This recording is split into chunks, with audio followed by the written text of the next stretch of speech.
Ini informasi yang kembali membuat kita bisa dibilang prihatin ya. Yang sedih sih. Karena lagi-lagi perilaku cabul ya terjadi di pesantren, pemirsa. Dua pimpinan pondok pesantren di Lombok Timur ditangkap polisi karena diduga mencabuli santrinya. Ya, korban berjumlah 3 orang dirayu dan diiming-imingi akan masuk surga.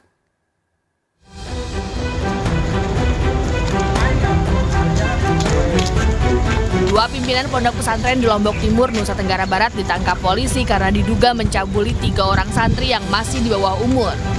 Modus pelaku dengan mengiming-imingi korban akan masuk surga jika melayani nafsu bejat pelaku. Kedua tersangka merupakan pimpinan pondok pesantren ternama di Lombok Timur, yakni LM diamankan di Desa Kutaraja dan HSN 50 tahun diamankan di Desa Sikur, Kecamatan Sikur. Polisi mengamankan barang bukti berupa baju, rok, mukena serta pakaian dalam korban sebagai barang bukti. Kita melakukan pemantauan terhadap proses penyidikan yang dilakukan oleh Polres Lombok Timur. Karena ini korbannya anak-anak, tentunya menjadi perhatian khusus kita semuanya. Sehingga pada tanggal 6 Mei beberapa hari yang lalu kita melakukan asistensi, kita melakukan pengecekan secara mendetail. Menurut polisi saat ini para korban telah mendapatkan perlindungan dari LPSK. Kedua tersangka dijerat dengan pasal berlapis dan terancam hukuman maksimal 15 tahun penjara. Dari Mataram, Hari Kasidi, iNews melaporkan. Ya, dan untuk mengetahui perkembangan kasus pencabulan ini sudah bergabung bersama kami Kasat Reskrim Polres Lombok Timur AKP Hilmi Manosoh Prayogo. Selamat pagi Mas Hilmi. Ini sebuah kasus yang sangat memprihatinkan dan kembali lagi terjadi sebetulnya kekerasan seksual ini. Halo Mas Hilmi, bisa mendengar suara kami? Nampaknya agak nge-freeze ya, mungkin ada kendala teknis di sana. Mas Hilmi, selamat pagi. Ya, nampaknya ada gangguan teknis sedikit nih. Bagaimana Mas Hilmi, apakah sudah mendengar suara kami dari studio dengan jelas, Mas? Oke, ya, jadi kita akan bahas nanti bagaimana kelanjutan dari kasus dengan Mas Hilmi, sementara teman-teman tim teknis akan memperbaiki jalur komunikasinya terlebih dahulu ya. Tuh. Oh, nampaknya kita sudah kembali. Sudah tersambung. Halo Mas Hilmi, selamat pagi, selamat bergabung di iNews Today. Mas Hilmi, kalau dari pengakuan kedua pelaku ini kembali lagi terjadi ya, ini sangat disayangkan sekali. Halo, Mas Hilmi. Halo. Ya, Mas Hilmi, ini kekerasan seksual sebetulnya bisa terjadi di institusi pendidikan manapun ya. Cuman karena ini pesantren, pondok pesantren, di mana ini adalah tempat pendidikan agama begitu ya. Ini terjadi lagi dari pengakuan pelaku mungkin sudah ditelusuri. Bagaimana cara mereka merayu murid-muridnya?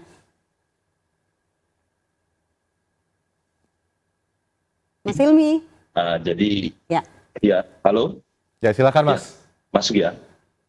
Ya, jadi berdasarkan hasil pemeriksaan kami, jadi modus dari terduga pelaku ini bahwa dia meyakinkan jika hubungan antara terduga pelaku dengan anak korban ini sudah direstui oleh Nabi, sudah direstui oleh Rasulullah, sehingga mereka ditakdirkan untuk bersama.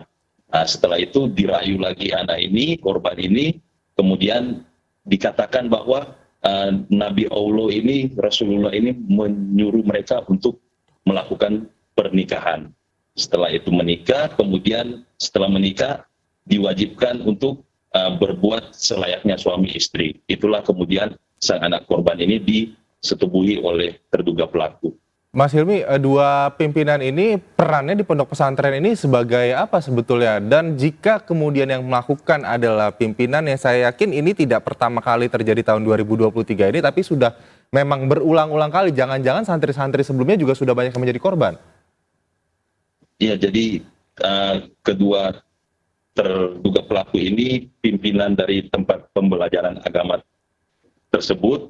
Kemudian kejadiannya, kalau berdasarkan korban yang kami periksa, kami dalami keterangannya, itu kejadiannya sejak tahun 2022, kemudian yang terakhir bulan Maret 2023. Dengan total korban sejauh ini yang sudah ditelusuri oleh pihak kepolisian? Kalau sejauh ini yang membuat laporan polisi ada 3 korban. Usianya berapa, Mas Hilmi? Semuanya di bawah umur, Pak. Di Dan bawah bagaimana 18 kondisi tahun. mereka saat ini? Ya, kondisi dari para korban saat ini masih mengalami trauma, tapi tetap didampingi oleh LPA, oleh Peksos untuk penanganan biar korban tidak mengalami trauma yang berkepanjangan.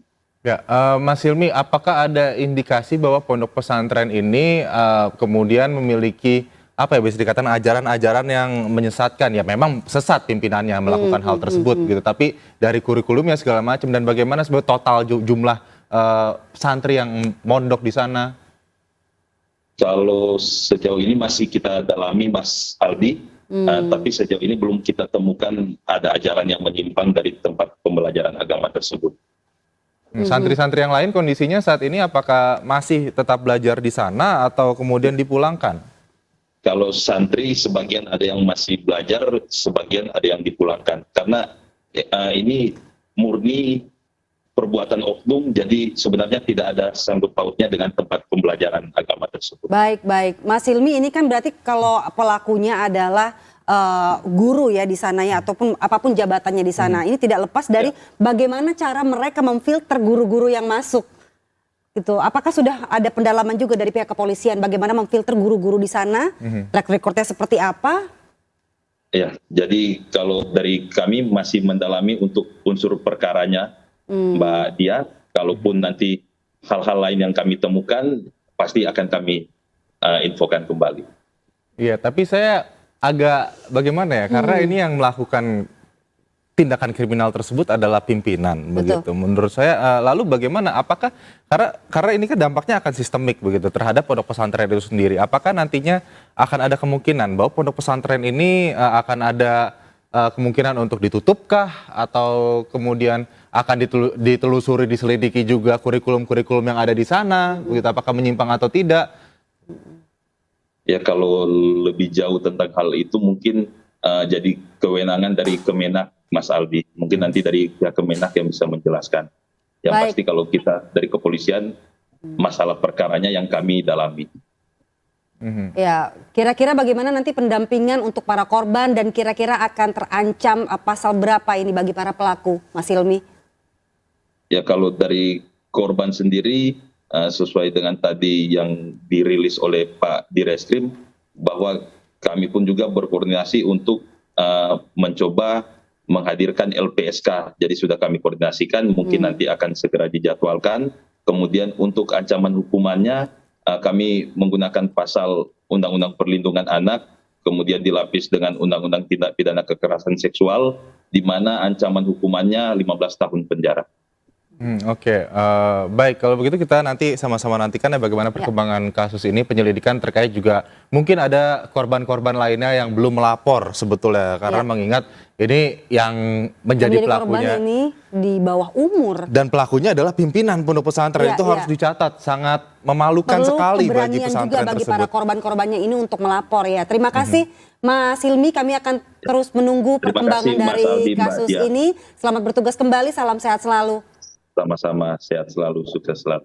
Ya, ini perlu ada kebijakan yang dari pemerintah, dari negara juga ya, betul-betul concern begitu ya mengenai hal ini. Kenapa tindakan kekerasan seksual masih terus terjadi khususnya di pondok pesantren begitu ya. Ini perlu dikontrol bagaimana sebetulnya pola asuh atau pendidikan yang terjadi di pondok pesantren. Saya setuju dengan kamu tadi Dian yang bilang bahwa memang harus difilterisasi Dari itu siapa awal, guru-gurunya, betul. ada mungkin standar yang diberikan begitu agar jangan sampai ya ada ustadz, ustazah, guru-guru yang berkedok sebagai guru padahal dia adalah predator seksual itu. Iya, orang tua juga yang memilihkan pondok pesantren perlu hati-hati. Tidak hanya kurikulum dari pondok pesantren itu yang mesti dilihat, tapi guru-gurunya ini siapa sih? Benar, dan nanti pada saat anak pulang diajak cerita apa yang terjadi di pesantren di sana.